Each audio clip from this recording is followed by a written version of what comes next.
Good morning and welcome to another daily devotional. Let's listen to today's gospel reading from the 15th chapter of the Gospel of John. Jesus said to his disciples, "I am the true vine and my Father is the vine grower.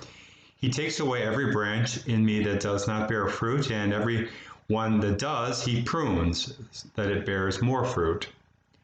You are already pruned because of the word that I spoke to you. Remain in me, as I remain in you. Just as a branch cannot bear fruit on its own unless it remains on the vine, so neither can you unless you remain in me. I am the vine, you are the branches. Whoever remains in me and I in him will bear much fruit, because without me you can do nothing. Anyone who does not remain in me will be like a branch thrown out and that withers. People will gather them and throw them into a fire, and they will be burned. If you remain in me and my words remain in you, ask for whatever you want and it will be done for you. By this is my Father glorified, that you bear much fruit and become my disciples." The Gospel of the Lord. Praise to you, Lord Jesus Christ. So great words for us during this time of quarantine, when Jesus reminds us that he desires that we remain connected with him, and he will help us do that as the vine is connected to the branches. So when we think about our need to remain connected, remain close to Jesus, most of us will immediately think rightfully about our life of prayer, that time of communion with Jesus. And we think in a special way about the teaching from St. Paul from his first letter to the Thessalonians chapter 5, verse 17, which simply says, "Pray without ceasing."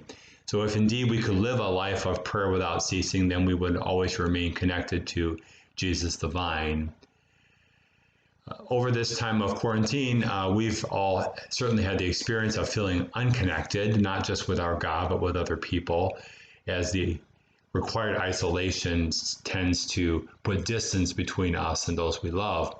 I know that I've certainly felt that way, and yet, in the course of this quarantine, there have been a few occasions when I've been able to be together with good friends, and that's not only like an oasis of joy and support, but also it seems like even after I'm with that friend for a while, the effects of that continue, and I continue to draw strength from that.